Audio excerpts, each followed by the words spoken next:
Great. Wonderful. Well, thank you. Welcome to the Capital City Tiger Bay Club's first ever virtual meeting. While we traditionally have our Tiger Bay banner as a backdrop, and we'll work on that to get our virtual backdrop, I've secured, I don't know if you can see it, a Halloween cat. So this is, yes, it's a black cat, but I figured, well, in the year 2020, this might actually be a little good luck for us, for our Tiger Bay backdrop, and of course our Republican elephant and Democrat. So a few announcements. We'll do some housekeeping items before we get started.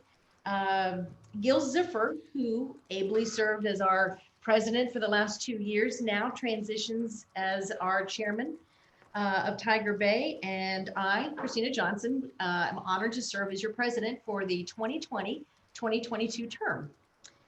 Jeff Hendry, who served as our executive director for 20 years, he's stepping down, and I know that we join our more than 400 members to thank him for his service, not only to Tiger Bay but also in the community. He's not going far. He's also going to be one of our board members, so we really thank him for his service. Thank you, Jay. Thank you, Jeff. And then that transitions into Jay Revel, who now has accepted the position as executive director, and we're off to a great start. Jay secured today's speaker, so we welcome Jay to this new position and thrilled that you're on board. So look forward to working with you on great projects. Tiger Bay, as you may know, next year we'll be celebrating 50 years in Tallahassee, and so we'll be doing, look forward to some programs there like this one, be it virtual or hopefully soon in public, so stay tuned. Before we introduce today's guest speaker, just know that everyone is on mute, and we also can't see you. So we know some folks, even after 7 months of participating in virtual meetings, that you're on mute anyway, even if you think you're on speaker. So I think we're okay there. And for some, we know it's still a little too early to see you in your jammies or worse. So we figured this was the best setup to move forward with our first ever virtual meeting. If you'd like to ask a question, go ahead and take that, type that in the chat room, and Jay Revel will be asking it on your behalf after the program. And so I think we're set to begin. So as we all know, we're 5 days away from the election, and thought what better time to bring in a national political pundit, Mark Halperin, to share with us his insight and predictions for this 2020 cycle. Halperin has covered every American presidential race since 1988. He currently writes the Wide World of News, a daily tip sheet, and hosts Mark Halperin's focus group on Newsmax TV. He's written How to Beat Trump, America's Top Political Strategist on What It Will Take, The Undecided Voter's Guide to the Next President in 2007. He is also the co-author of New York Times #1 bestsellers, Double Down, Game Change 2012, Game Change, Obama and the Clintons, McCain and Palin, and the Race of a Lifetime in 2010, and The Way to Win, Taking the White House in 2008. So you may remember Game Change received wide acclaim, and HBO Films adapted the book for a movie which debuted in March 2012 to an impressive 2.1 million viewers, making it one of HBO's most watched original movies ever.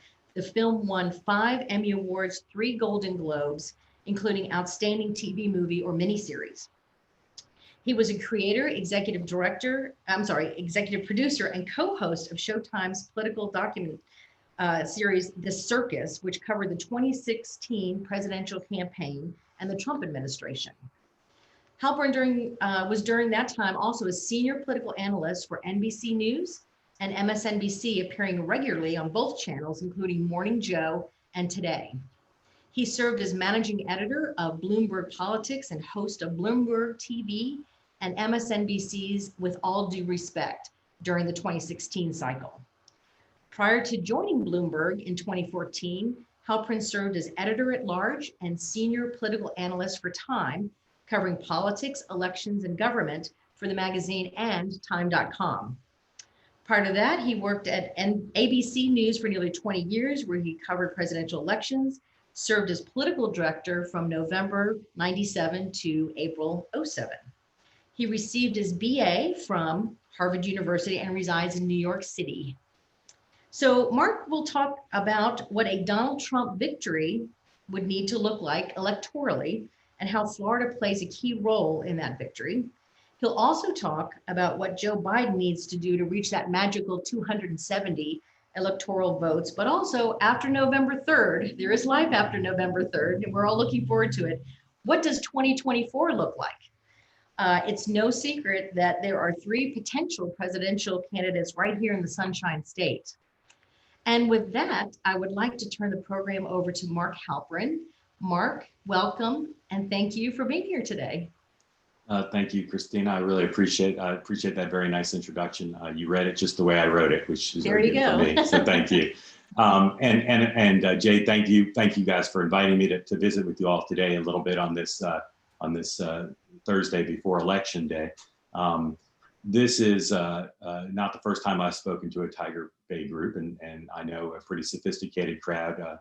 I'll paraphrase one of my favorite JFK quotes. I know this is the largest collection of Florida savvy political talent, with the possible exception of when Susie Wiles dines alone. So I'm gonna not do my dumbed down remarks, but go pretty sophisticated for you all. And as Christina said, we're going to talk about 3 things in relatively short order. I want to give you the latest on those things. For the last 5 years, though, to give the latest to everybody, that means I'm going to have to look down occasionally at my Twitter feed to see if the president has changed the vast majority of the things that I'm going to say. But I'm going to talk about, as she said, 3 things. One is the status of this race. First, we'll talk about the Electoral College, and then kind of the closing messages and some of the tactical things that both sides are looking at. Then the control of the House and the Senate.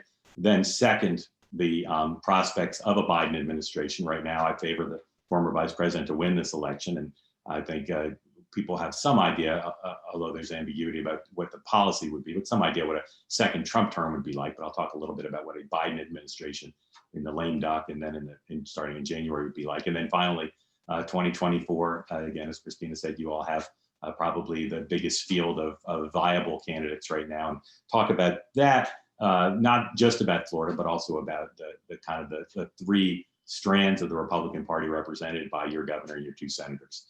So that's where we'll go at the end.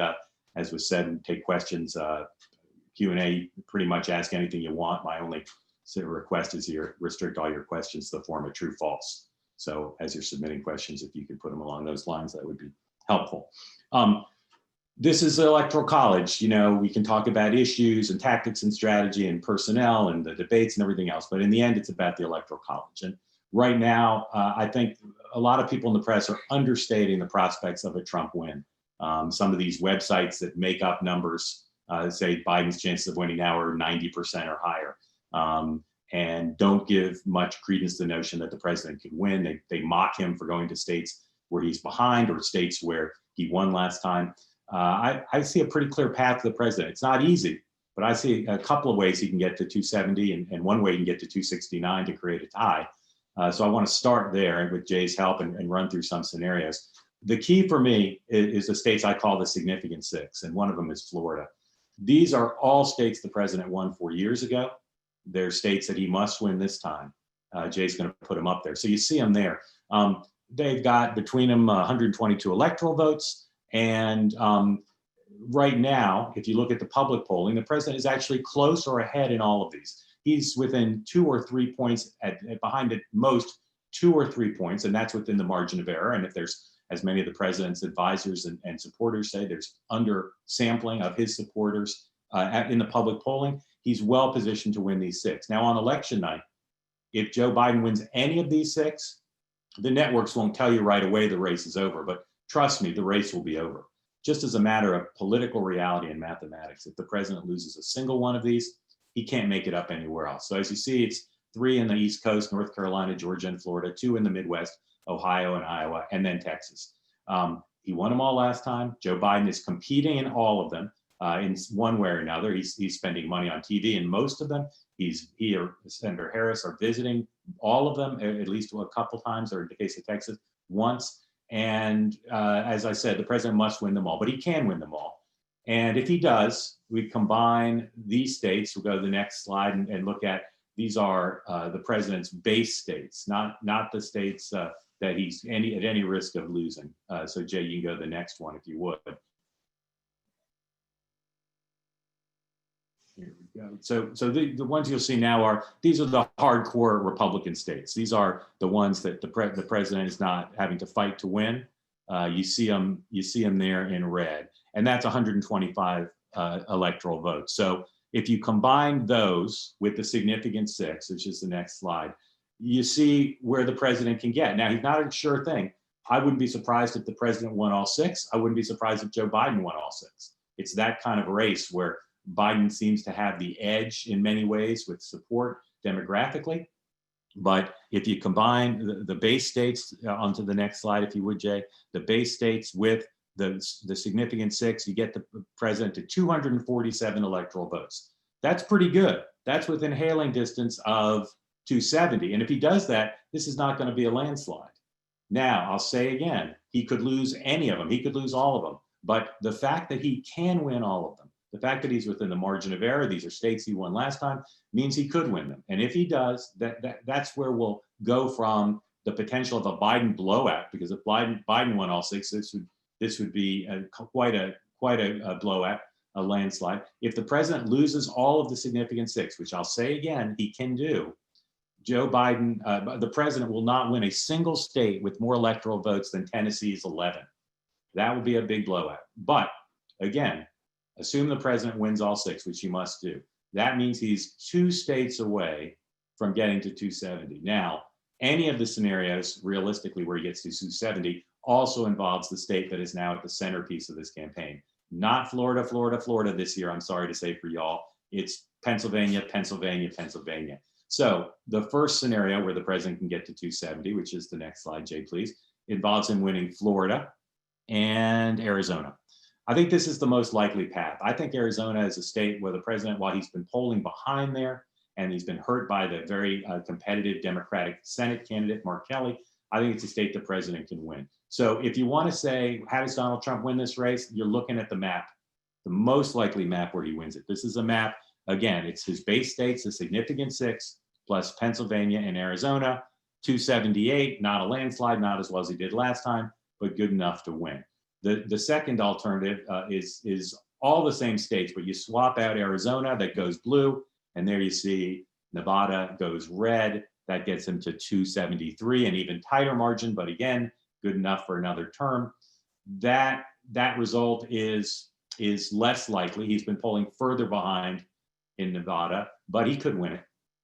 The last scenario, least likely, but I think his third most likely path to making this a contest, which is he wins Pennsylvania, wins neither of the Western states, but wins an electoral vote in the 2 states, the only 2 states in the union that vote in a way that allows some of their electoral votes to be given out, not statewide, but by congressional district. That's Nebraska, where Nebraska's 2nd congressional district around Omaha is one the president is counting on winning. It's in a red state, but it's a very blue area. And then so you see Nebraska there all red. You get all of Nebraska's electoral votes. And then you go up to Maine, 2nd congressional district as well. It's in a blue state, but it's one where the president has campaigned very hard. He did, I think, one of his best events of the year at a manufacturing facility in that 2nd congressional district a few months ago. Did quite well. And so this is not an impossible scenario. Now, 269 takes you into dispute territory. I'm sure some of you at least have read these articles that have already started to appear about what happens if there's no definitive winner, no one gets 270 electoral votes. This is a scenario where that would happen. The other scenario is if the president wins a significant 6 on election night, Pennsylvania is not going to have a winner. The way they're counting their votes, because of the large number of absentee ballots, which won't begin to be counted until election day, Pennsylvania mail-in ballots have to come in if they're to count in an inner security envelope as well as an outer envelope. These are opened by hand in almost every case, and so you can imagine how long that's going to take to count the hundreds of thousands of ballots that are coming in. So if the president is in a position to win one of the significant 6 states where the result is disputed, you all know quite a bit about that, that could happen. So we may not have results for all significant 6 on election night. But if those are close enough, and if Pennsylvania is close enough, then we're in territory where we'll have to see how the president handles it. Now, in 2000, both the Bush campaign and the Gore campaign were relatively restrained. Both campaigns decided, you know what, there are other states we could contest where the margin is close, where there were some irregularities or perceived irregularities.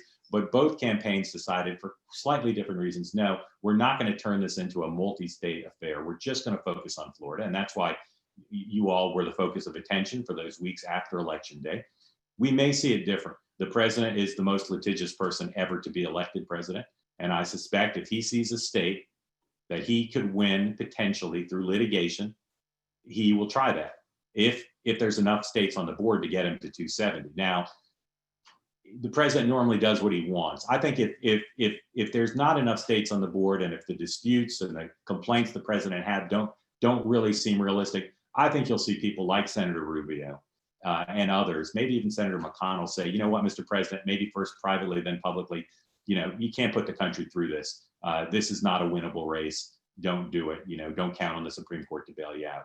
But if there are legitimate concerns in casting of votes and counting of votes in the significant six, or in the handful of states, including Pennsylvania, that are in play if the president has a chance to win, I think you'll see litigation. I think you'll see, you know, a repeat on steroids of what happened in Florida, with people, observers going in to watch the counting of absentee ballots. There's probably not going to be hanging chads or butterfly ballots, but there'll be the 2020 versions of those things, and all the normal things that happen. One of the great educations America got in 2020, in 2000 rather, was stuff goes wrong in American elections. We have a decentralized system, and every one of Florida's 99 counties had something go wrong, some pretty big and significant, like in the southern part of the state, in Miami and Palm Beach, but some just run-of-the-mill problems. We know that because of the climate we're in and because of the president's nature, there's not going to be any run-of-the-mill problems. Anything that happens in a normal election year will not be treated as normal by both sides.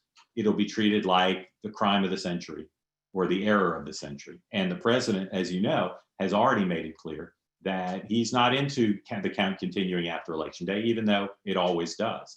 But he's going to make an issue of that. And as you know, I'm sure the in-person voting, which will be counted first in almost every state, is going to probably show the president ahead. If it doesn't, he's going to not win this election.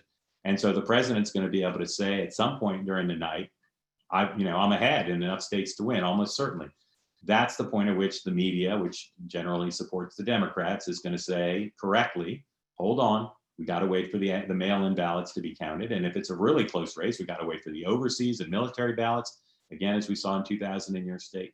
So that's going to be the moment when, if the president loses cleanly and doesn't dispute a significant six state, it's over. If he wins them all or is disputing them, either some combination of winning them or disputing them, at that point, we're going to see Pennsylvania come into play. And again, we won't have a count there. So I would say there's a binary. And again, you'll see a lot of media coverage over the next 5 days that will try to fuzz this up. I think it's pretty binary. Either the president's going to win all six of the significant six, or some combination, as I said, of winning them and disputing a close race, in which case it's over, or we're going into overtime. Because if he wins all six, then Pennsylvania is going to be the next key, and that's going to overtime. There are counties there today or yesterday. There's one of the swing counties that said they're not even going to start counting their absentees until the day after the election. They're just too busy. There are just too many of them. And I think you're going to see other counties go that way. So how could the president win those states that's required, like Pennsylvania, like some of the significant six where he's behind? It's a combination of factors. First of all, what people talk about, the shy or hidden or secret Trump voter.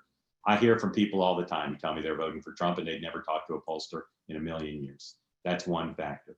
Second is, I think the most significant is the screen for likely voters. If you're a pollster and you're trying to have a poll and you only want to include people who are likely voters, it's very difficult to know in 2020 who's a likely voter, because if you're for the president but you didn't vote 4 years ago, and the president's campaign from the beginning has predicated a victory on finding a lot of new voters. There's 600,000 new potential voters who didn't vote 4 years ago in Pennsylvania, 600,000 who are non-college educated white voters who fit the Democrat the demographic that supports the president. If you're going to add a lot of new voters, the likely voter screens that are typically used aren't going to find it. So the polls that say the president's down 51-48 of likely voters, that may not be the likely voter universe. That may be a skewed universe.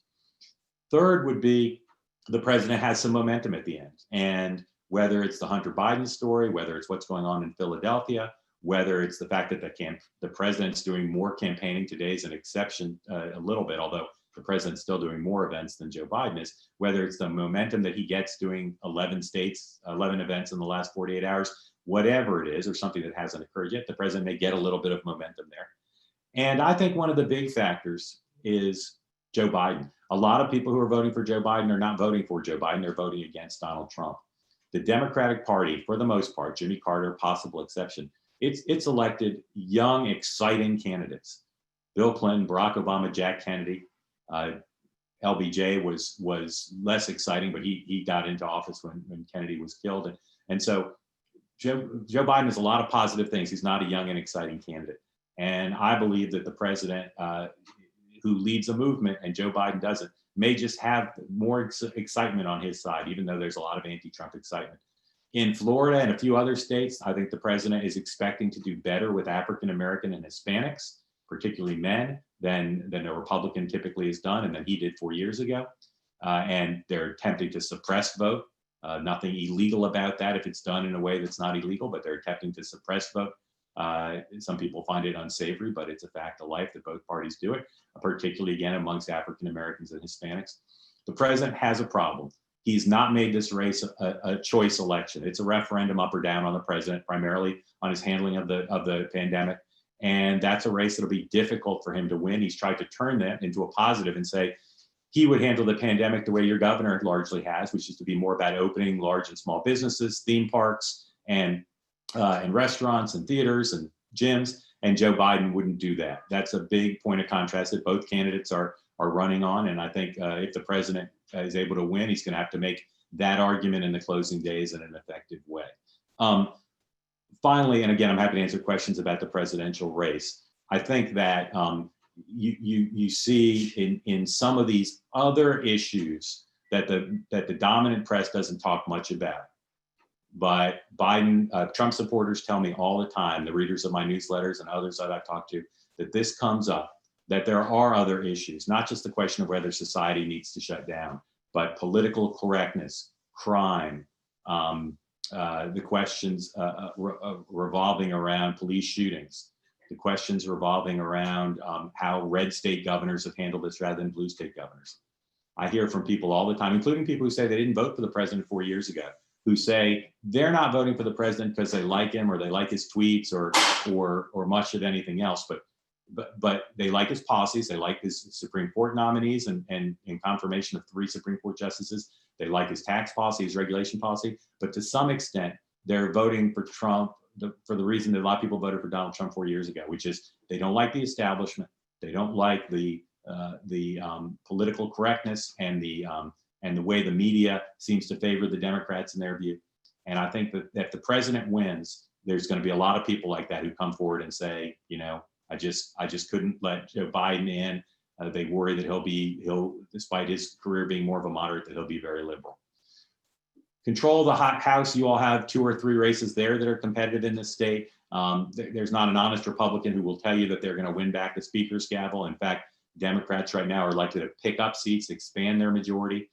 They've done an incredible job fundraising and recruiting, and Republicans have had trouble finding traction, particularly in some of the suburban districts that elected freshmen and women Democrats 2 years ago. That's usually the time when an incumbent's most invulnerable, as you know, trying to get reelected the first time. Most of those candidates are in very good shape, including in places like Oklahoma that are, you know, obviously redder states. The Senate, there's 12 toss-up states. There's 2 or 3 competitive states seats held by Democrats currently. There's 9 held by Republicans. Republicans always knew they were going to be playing a lot of defense this year. The map has expanded. Even Senator McConnell now acknowledges that states like South Carolina and Kansas and Alaska, all with Republican incumbent held seats now, in 2 cases Republican incumbents, those are endangered. Senate races don't always go the way the presidential race does. They can often make their own wind and weather, and and incumbents can survive. I'm happy to go through state by state with you, but I'll tell you right now, Democrats will get anywhere from probably 49 seats, which would obviously keep them from the majority, up to 55 seats probably. And I'm not sure it much matters as long as they get to 50, which they probably will as of today, because they're not going to be at 60. They're not going to be filibuster proof. And we'll talk about in a moment what that means. That's my sense of what's likely to happen Tuesday, and again, what to watch for those 6 significant states, including your own. In terms of a Biden win, if Biden wins, it's not a sure thing that Democrats will take the Senate, but it's likely. That would give Democrats unified control in the lame duck session. I think we'll have to see what the president's mood is like, and of course, if it's an overtime election, that shortens the window for any legislative activity. But I suspect if the president loses, after a little bit of moping, as almost any incumbent who loses does, and he'd be the first incumbent since George H.W. Bush to lose, I think he'll probably check out to a large extent and defer to what Republicans in Congress want to do. And I think Republicans in Congress, including Senator McConnell, will want to pass a stimulus bill, a pandemic relief bill. They have to deal with the continuing resolution to fund the government. That means they'll be engaged on spending matters. And I think there are large areas of agreement. Speaker Pelosi, I think, got away with, not much to my surprise, but a little bit, she got away with obstructing a deal. She didn't want a deal, despite the fact that she said she did. She knew that a deal would involve checks going out to folks, direct payments that would have potentially politically helped the president. The president would have gotten credit for, passing a major bill to help small business and schools, et cetera. I don't think she wanted that to happen. I think she was going to move the goalposts as much as she had to in order to keep there from being a deal. Now, again, I know she wants to help people, and I think if she'd gotten everything she wanted in a deal, she probably would have been forced to do it. She wouldn't have moved the goalposts, but she set the bar pretty high, and I don't think there ever was a number pre-election that was going to be low enough for Mitch McConnell and high enough for Speaker Pelosi, and I think she understood that. So in the lame duck, I think Senator McConnell might be inclined to make a deal, maybe in the $1.4, $1.5 trillion range, but all attention is going to be on what happens in January. And I think there's been a lot of comment on whether Joe Biden is going to be controlled by the liberals, but I don't know that that's the question. I know he won't be completely controlled by them, but there's going to be 2 enormous impulses, and it's not something he can defer. He'll try to defer it, as he did with the question of court packing, by saying he'd appoint a commission to study it for 180 days, which is quite a long time for a first-term president. But he's not going to be able to run from this reality. He wants to be bipartisan. He truly wants to work with Republicans. And if Democrats, have 50, 51, 52, maybe that's going to become a necessity. But he'll want to work with Republicans. It's been what he's done in his career. It's something he's promised. It's something he thinks is important for the country. But he also is aware that that's what Bill Clinton wanted to do, work with the other party. So did George Bush. So did Barack Obama. The first 2 basically had a year or so of their presidencies, Bush and Clinton, where they worked in bipartisan way and passed major legislation with the other side. Barack Obama had no moments like that of any significance during his 8 years. It's going to be hard for Joe Biden to do that. The Republican Party probably will not necessarily be of the mood to do it. And certainly they're going to ask for something in return. They're not going to sign on to Democrat written bills. They're going to want a seat at the table. And the more Joe Biden, both in substance and symbolism, looks like he's trying to court Republican senators, even the more moderate senators, the angrier the left is going to be. The left wants a presidency that's substantially to the left of the Obama administration on healthcare, on immigration, on spending, on the judiciary, on a range of issues, on energy, on national security. And Joe Biden is going to deal with the reality that that's not necessarily the majority of senators who will be there for the Democrats or even House members, but it's certainly the energized and activist wing of the party. And it's going to come to a head right away. What's going to be in his first major piece of legislation, which whether something passes in the lame duck or not, will almost certainly be a big bill of spending and probably infrastructure. How liberal will it be? And if they're struggling to get the votes because the Republicans are filibustering, right away will come to a head the question, do we get rid of the filibuster? And I believe that there's going to be a locomotive that's speeding down the tracks aimed at Mitch McConnell to say, we're going to run over Mitch McConnell with this train. We're going to get rid of the filibuster. And that means we can start passing every item on the liberal wish list. Is Joe Biden going to support that? He may not have much of a say in it since he's not a sitting senator. But once that happens, and I think it will, once that happens, it's going to be very difficult to stop that freight train from continuing, not just getting rid of the filibuster, but on to the next stop, adding DC and Puerto Rico as states, on to the next stop, adding 5 Supreme Court justices, on to the next stop, something close to the Green New Deal, on to the next stop, the public option, on and on. And I think Joe Biden is going to be hard pressed to stop any of that, and probably will try to get in front of the parade. Now, I think there's some chance that working with Senator Schumer, they can cut some sort of deal to say, well, let's not get rid of the filibuster yet. Let's see what we can do. But if there's still a filibuster and Biden is negotiating with Republicans on major legislation, he'll be the best politician of all time and show considerably more political skill than he's displayed in his career so far. If he can succeed where Barack Obama miserably failed, which is getting Republicans after the election to start working with him on a shared agenda. That's the question. And again, I think it's going to come to a head pretty quick, because he's going to have to decide in these first major bills, which I think will be a stimulus bill and a relief bill for the coronavirus, as well as something on infrastructure, with those first 2 measures, and then something probably on healthcare next, deferring immigration for a little bit and energy for a little bit. What will Joe Biden do?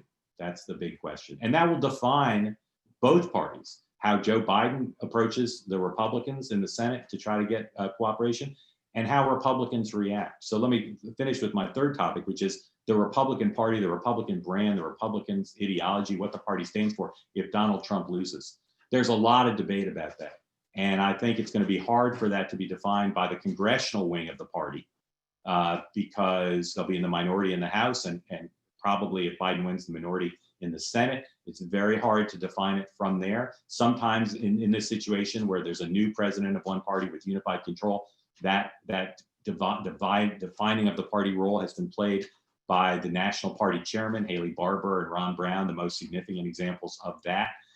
I don't know who will be the Republican chairman if the president loses. That's a race to watch.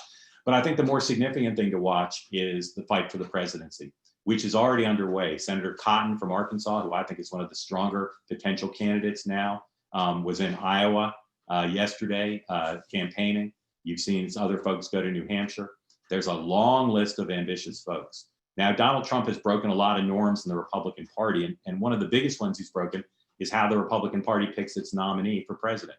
Up until Trump, going back several generations back to Reagan, you had to be one of 3 things to become the Republican Party's presidential nominee. You had to be a sitting or former vice president, you had to be the person who finished second in the previous nomination fight, or you had to be named Bush. Those were the 3 ways you could be nominated. That's out the window. Now, you've got somebody who finished second last time, Ted Cruz. You've got no real former vice president, but you've got Mike Pence, who probably will be interested. I don't know that this time you'll have anybody named Bush, but I think right now, if you look at the field, and I don't see very many people who I put in the A tier. I'd see a lot of B and C tier candidates, but I put, as I said, Senator Cotton in the first tier, and I put Senator Rubio in the first tier for sure. If you look at your 3 potential presidential candidates, and I don't think there's any doubt that all 3 of them would like to be president one day, and I don't think there's any doubt that all of them would think about what it's going to be if Trump loses a pretty wide open race in 2024, where most people assume there won't be an incumbent Democratic president unless Joe Biden leaves office in his first term and Senator Harris is the incumbent. So I think, it's not a totally clean separation, but I think your 3 potential candidates are in some ways representative of the 3 ways the party could go after Donald Trump. And I'll just take them one by one as I finish here. First is Senator Scott. He's the most like Trump. He's a lot about, you see his aggressiveness in putting an ad on the air in your state, and he's put ads on elsewhere in the country paid for through his political organization when he's not on the ballot. But he's Trump-like in his belief in kind of big, broad themes, attacking the media, talking about immigration, being very pro-business, very anti-regulation, very free market on healthcare, but not a big compromiser, not looking to win over a lot of Democrats, really focused primarily on galvanizing the base of the Republican Party and using the machinery that Trump has used, social media and Fox News and other things to really try to become the kind of symbolic heir to Donald Trump in many ways, and I think the stylistic and programmatic heir to Donald Trump. So that's one brand, and there's a lot of candidates who will be in that lane. Senator Scott, because of his wealth and because he comes from your battleground state, I think will be, if he gets in the race, one of the leaders in that lane. I think there's some question about his own political skills. As many of you know, he's not the world's finest candidate, but he has improved as I've watched him since he was first a candidate for statewide in your race in your state. I think he's improved as a candidate. I think he understands a little bit more how to communicate as a politician rather than as a business person. The second realm lane is one I think Senator Rubio would be in, which is more of an accommodationist, more of someone who's looking for new substantive policies, as he did 4 years ago when he ran, on things like education and the workforce. Someone who understands, not just because of his biography, but because of his understanding of demography, the reality that the party has to appeal to non-white voters, to younger voters. Someone who I think needs to solve the Rubik's Cube of social media. He was not a very good fundraiser on social media, a very good communicator on social media. It's surprising to some people because his brand should fit that. 4 years ago, didn't do well. I think he'd need to do better. But I think he represents the wing of the party that says, we're going to be substantive, thoughtful, a big tent, and we're going to try to take the party in a different direction than Donald Trump. He may not be that explicit about it, although he may, but it's not going to be like Senator Scott would be, basically try to bring back the Trump style and the Trump agenda. But I think to say, you know what, as George H.W. Bush said when he was running to succeed Ronald Reagan, a kind of kinder and gentler post-Trump Republican Party. Lastly, is the governor, and you know, as you all know, before the pandemic, things were different. I see his time as governor in three stages. First, of course, he ran as a creature of Donald Trump, embracing the president closely. Probably some of you thought that Adam Putnam was going to win that race. I confess that I looked at Ron DeSantos's biography, Ivy League educated. I looked at his TV ads and the close embrace of Donald Trump, and I confess I didn't quite get it. I didn't quite get how he was going to win statewide, but he rode the president's coattails and won. And I think the assumption that I had and a lot of people in the national media had was that he was going to govern in a Trump-like way. And pre-pandemic, he surprised a lot of people. As you know, he reached out to Democrats in terms of policy, in terms of style. He looked to be a much different creature than candidate DeSantis was, and had some success. The third chapter, of course, is the pandemic, where he has gone back to being very Trumpian. What he has, though, or what he would have by 2023, 24, is a record of governance. A lot of it would be seen through the prism of the pandemic. But I think the third lane is kind of a hybrid between the Scott lane and the Rubio lane, which is someone who certainly identifies with a lot of what Donald Trump was about, particularly on the pandemic, but marries that up to a record on policy, on governance, and argues for innovation and change. Now, the pandemic has skewed a lot of his agenda, of course, and whatever innovation he brings into a presidential campaign, depending on the length of the pandemic, a lot of it will be derivative of how he performed in dealing with the pandemic. But I think because of the three different ways he's been candidate, the beginning of his term, and then during the pandemic, I think he's got some room to define himself and define what the DeSantis lane is like. And maybe he's the strongest of the three, potentially, because he is the kind of a hybrid. He's I think, underrated by a lot of people in Florida and nationally. He's proven himself to be a very good politician, winning that primary, winning that general election, governing in somewhat of a controversial way, obviously, during the pandemic. But he has proven, I think he's proven to me at least, that like a lot of governors who come to some extent out of nowhere, I think of George Pataki when he beat Mario Cuomo in New York, like a lot of governors like that, I think he behaves often in a way so people purposely underrate him, that he picks his moments to do what he wants to do, but otherwise he tries to stay a little bit under the radar. Now, that's not been possible during the pandemic, But I think you'll see, if he does get in the race, a real effort to have people underestimate him. And obviously, if 2 of them get in the race, if 3 of them get in the race, the Republicans in the state and the donor base is going to have to make a decision. I'd say right now, I'd make Rubio a first-tier candidate. I'd make the other 2. I'll be generous to Governor Scott and put him in the second tier. But I'd probably want to see how the 2 of them performed. I could see sliding him down. But if Senator Rubio gets in, I think because he has the experience of having run before, he's got a fundraising base, I think he'd be quite strong. And with the exception of Senator Cotton, I don't see anybody much stronger. I'm gonna stop there, in part because I've covered my 3 topics, and in part because I don't want anybody to yell at "you lie," which sometimes happens during these Zoom calls.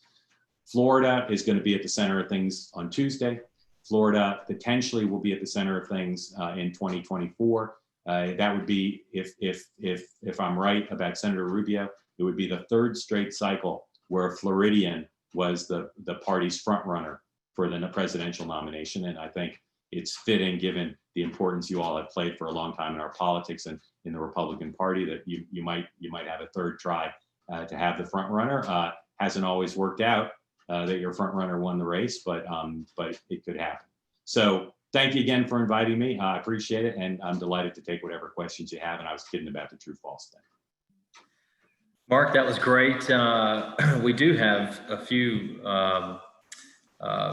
true-false questions, but they're. I'm going to try to read these verbatim. We got some great questions that have come in, and I'll make sure to credit the appropriate members who asked them. So first up, this is from member Ron Sachs. He said, President Trump has continually called into question the integrity of this year's election.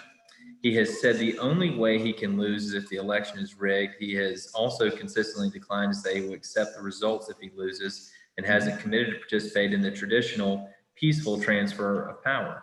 If that happened, Trump loses and refuses to give up power, might there be violence in the streets among his core people, and what prevents that refusal to leave office? Yeah, it's a great question, and I've been talking to folks about it for a while. I really think what the president's done here is bad.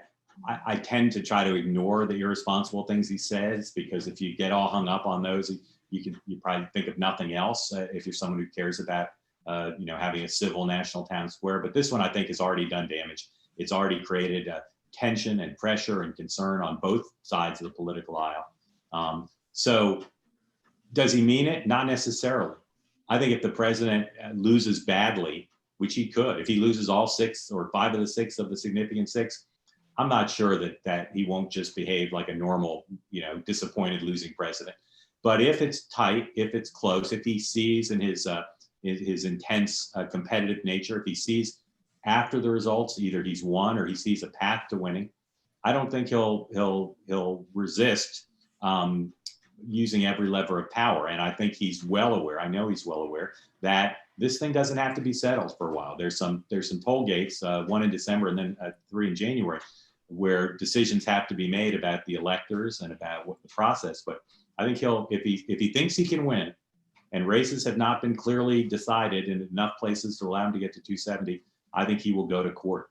And I think, although sometimes the president doesn't do himself any favors by saying the quiet part out loud, I think the president's counting on his new Supreme Court Justice Barrett, to vote with the conservatives on the court, making it impossible, in all likelihood, for the Chief Justice, Justice Roberts, to decide these important cases. And although yesterday the court acted in a way that maybe gave people some pause to think about whether the president's going to get his way, I think he will. I thought before the death of Justice Ginsburg that John Roberts would be a check on what the question, Ron's question, goes to, which is how could they get the president out if he doesn't want to go? I think Chief Justice Roberts would have voted with the liberals 5-4 and gotten him out again if the facts seemed to suggest that was the right thing to do.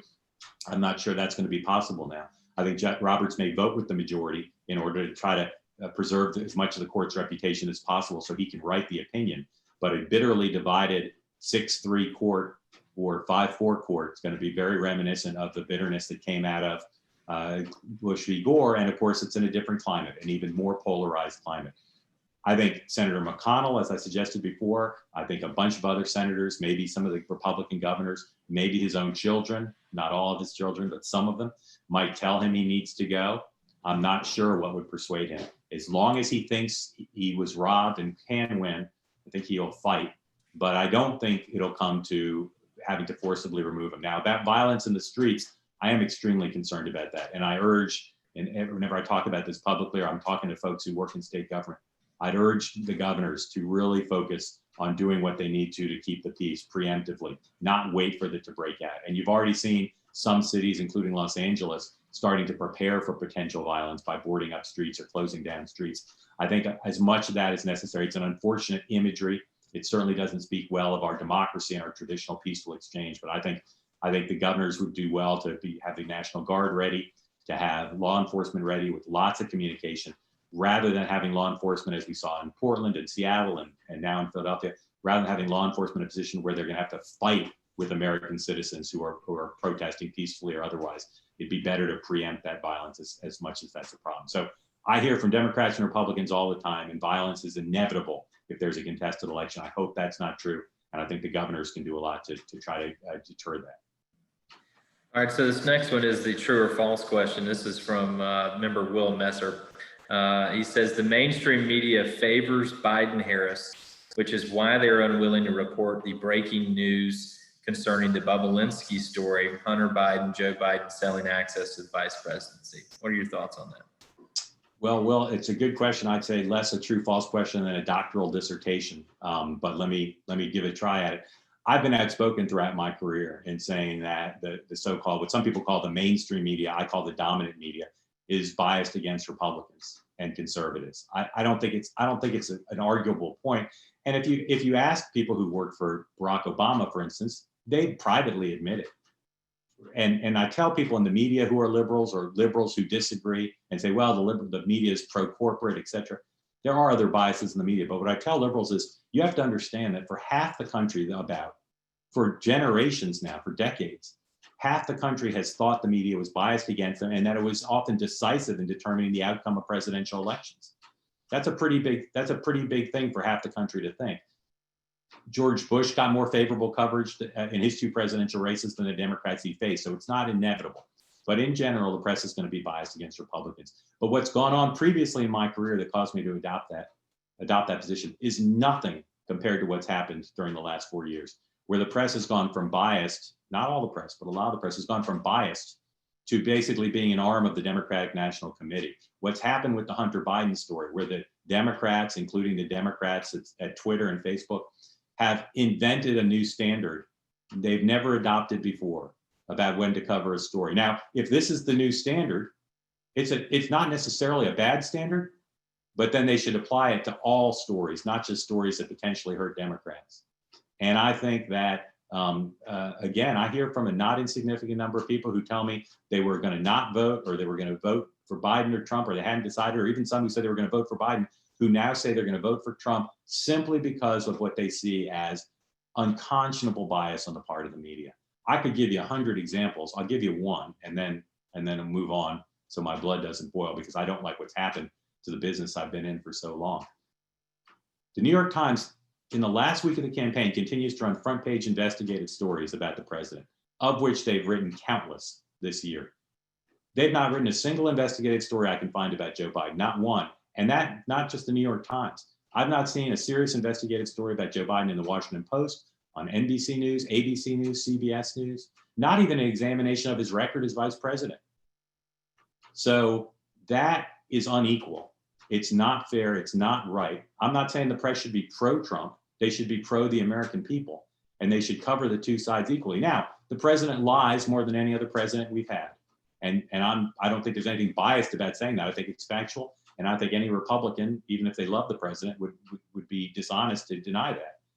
But that doesn't mean that if the president does something good, it should be covered in a cynical, negative way. It doesn't mean that people shouldn't cover negative stories about Joe Biden. And I think the press will be paying for the decision to support the president, oppose the president unambiguously. Not all the press, I'll say again, those portions of the press that have chosen to support the president unambiguously, I think will have done permanent damage in a lot of people's minds because of their actions. This is an interesting question, I thought. This is from member Verlindia Doss. She said, what will be the effect on international opinion / cooperation if Biden wins or if the president wins? Yeah. Well, look, the president is popular in Israel. He's popular in some Asian countries, not very popular in Europe,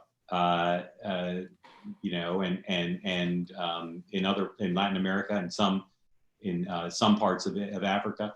I think Joe Biden used to be chairman of the Foreign Relations Committee. He's obviously traveled extensively as vice president. His greatest interest is in foreign policy. He knows lots of world leaders and foreign ministers. So I think those people in lots of foreign capitals, not just government leaders, but citizens who don't like President Trump will be excited about a Biden administration. And you'll see lots of articles in international papers and papers in these countries about how great it is if the president loses. But I think Joe Biden, amongst the things the press hasn't done, is really understand his foreign policy. How will he differ on China, on Russia, on North Korea? I think most foreign policy experts I know who aren't partisan will tell you that the Obama-Biden administration was not particularly successful in a lot of areas of foreign policy. They did some things that got high marks, but if you look at the current big problems, China, Russia, Syria, North Korea, Pakistan, I don't think you could argue that President Obama and Vice President Biden made a lot of progress. And you can say that President Trump has at least tried to do things in a different way, including, although he's not succeeded as much as he suggested he would, getting out of the endless wars in Afghanistan and Iraq.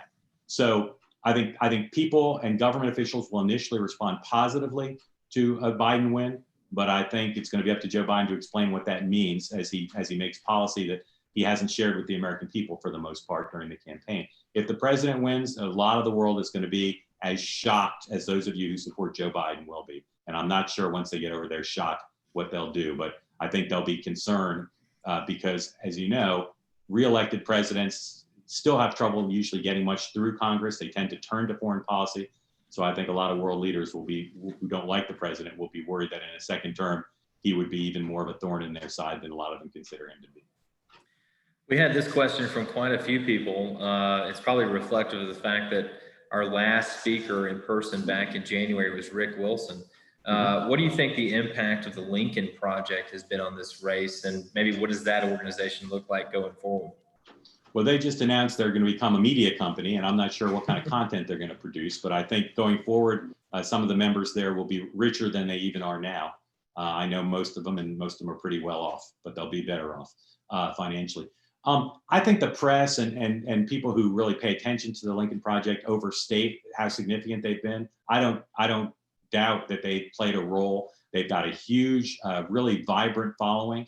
I think they've energized Republicans. They've raised money, and I think they've spent it well. I think they've led the way in creativity in some of their web videos and advertisement, and I think have inspired others to make better ads.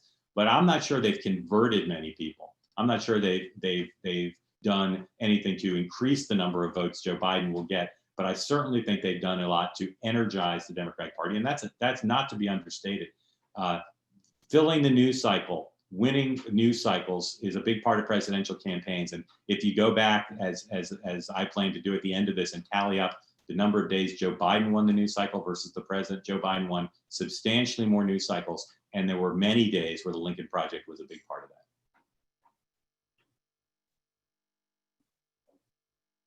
Excuse me, that's well said. Yeah, here's an interesting one too, Mark, that I think, and I'll try to translate it maybe or add to it just a touch. This is from Barney Bishop. It says, is Joe Biden's reliance on campaigning from his basement a sign that he and his campaign team believe he is winning and doesn't need to go out and rally his troops to win the presidency? I guess maybe to add to that also is, what do you think the mentality of both camps are right now this close to the election? Okay, Barney, good question. Look, I thought before this year that the luckiest presidential candidate of the modern era was Donald Trump. Now I think it's Joe Biden. He's been able to campaign in a basement strategy because of the pandemic. It's kept him from making very many gaffes. He's made some, but he's not had to talk to reporters as much. He's not had to talk to voters as much. He's not had to race around the country doing a lot of events. The fact that This week, there was one day where he did 0 events and one day where he did 1. And the previous week, there were 4 days where he did no events. It's amazing. It's amazing. It's unprecedented, but he's been able to do it because of the pandemic. The press hasn't really pressed him on it. Voters are fine with it because the voters who want him to win are perfectly happy sitting on the lead. And he's done a masterful job of using events that he basically does either from his home or from a location right near his house in Delaware, of talking about relentlessly his two themes, his 2 messages. He would do different things on the pandemic, and the president's been a failure on that. And he would try to bring the country together and have a less divisive presidency. He's been able to talk about those things over and over. It's helped that there's been an explosion of fundraising. And so his campaign has not had to make the tough decisions on spending the president's had to make, including not spending nearly as much in Florida on television ads as they had hoped. So that's allowed him to have other people campaign on his behalf through television. He's got surrogates who get more attention than the president's surrogates: Barack Obama, Michelle Obama, Bernie Sanders, Pete Buttigieg, Amy Klobuchar, et cetera. So I think it's been successful, but the pandemic has allowed him to do it this way. The mindset of the Biden campaign is comfortable, not nearly as confident as a win as the press believes, but they believe the turnout will break records and that the president simply cannot get to the majority he'll need in what is effectively a 2-person race. Probably the single biggest tactical difference between 2016 and 2020 is the Green Party and the Libertarian Party are not going to get nearly the number of votes they got 4 years ago. If they hadn't been on the ballot, Hillary Clinton would have won. They do have candidates, but they're not going to draw as much away.